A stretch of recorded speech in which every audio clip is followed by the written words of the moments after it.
Morning. Some people say I don't do any TD5 stuff.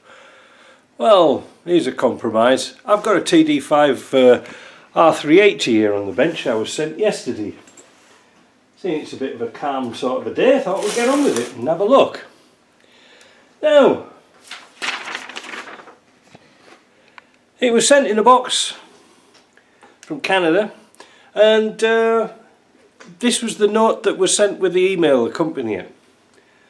There was wear on the pinion spline and the shaft seems excessively loose.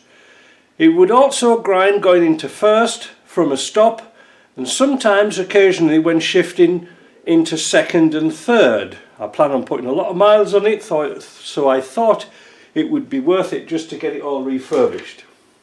Fine, you know. Now, let's have a look at this and let's have some detective work. This is how I like to receive gearboxes, cleanish, if you see what I mean. It's not spotless, but it's clean. When they're all caked in garbage and stuff like this, and mud and oil, I really have to charge quite a bit for cleaning, because I have to put all this crap into a bucket, take it down to the Eco Centre. I can't throw it over next door's fence because it's looking a mess now. So, you know, if you're going to send somebody, get it as clean as this, right? That's how it wants to be. Secondly, when we're inspecting this gearbox, wait a minute, a bit of hook up there. When we're inspecting this, one of the little telltale areas to look for, apart from the number down here, this is a suffix L, is casting numbers here. This casting number is 7300. So that's 7th January, March 2000. Alright, so we know it's a TD5 box because the shaft is very long, as you can see. Now the shaft has got a bit of a wobbly bit on it. It's not too bad, just needs shimming.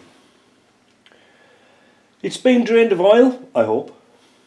A little cover on there because he took the extension housing off. That's in the parts washer at the moment because that is a bit grubby. But there was something odd. When you look at boxes, you want to look at them and be a bit of a detective, because somebody's been in this before. Let me see if I can do a zoom down here. Oops, my camera's going to come out. Wait a minute. Where are we? Down here. That's it. This infamous seal collar ring here. Now, if you can see here, this is all chewed up. It's not good at all. Yeah, somebody's been into this before and used a puller to pull this off instead of the special tool. So it has been out before, but what was wrong with it? Why was it out? Look at my hair. Anyway, never mind. We think we've got all the bits to fix it because we've got here a full Ashcroft rebuild kit for this suffix L, and also we've got a shaft. Going to call it John. Right. Now, to make things a little bit more interesting in this video, because we've done our 380s before, we're going to go through the tools in detail. Now, I've said this many times. I want to put these tools on paper. And it's getting increasingly difficult to find somebody to put it on paper. Every time I get promised something, nothing happens. Apart from the brake tools that we're working on at the moment, we've got that sorted out.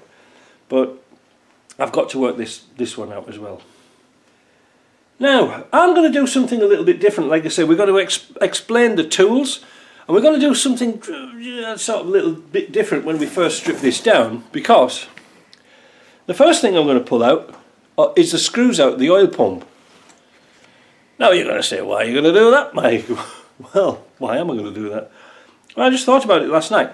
When there's a big solid mass, like this transmission, trying to pull out those little tiny screws when it's in the aluminium housing can be a bit of a pain in the backside. So I thought, well, if there's something there solid to bang against, we've got a better chance of getting them out. Because when you get a thread that's a bit tight, they shouldn't be Loctited in, by the way. I hope not, because if they are Loctited in, we're going to have a hell of a job. But sometimes when a thread is in a hole and it's tight, it's been torqued down and it's really tight, sometimes if you hit the head with a hammer or some heavy mass with a socket in it, for example, so if it's a Torx, we find the correct one and hit it, that shock will shock the threads, just spring them out a little bit, if you see what I mean. They'll move a little bit in their thread, in the internal and external, and that helps them come out. Well, of course, if you're hitting against something that's flying across the bench, well, you ain't got much of a chance. So let's do that. Now, I don't know how many miles are on this box. I don't know much history of it, but let's just do a little bit of a description about gearboxes, because this R380 it's had quite a life. It's this style. It came out originally, I think, as a Jaguar box, and then it developed its way into an LT77, and then it developed its way into an R380. It's not a bad little box, except for me, it's too small, if you see what I mean. It could be a bit beefier. But again, it's a car transmission. It wasn't a truck transmission. Even though it was using Sherpa vans and all sorts of different things, it's a car transmission. But it works very well, and it's a very simple thing because it's only got one shaft to do all the selection. So for the people who don't know, probably including myself, a lot of people think that the first gear is here. Actually, the first gear is over here. It's backwards. So you've got first, second, third, and the fourth is by locking this shaft to this shaft.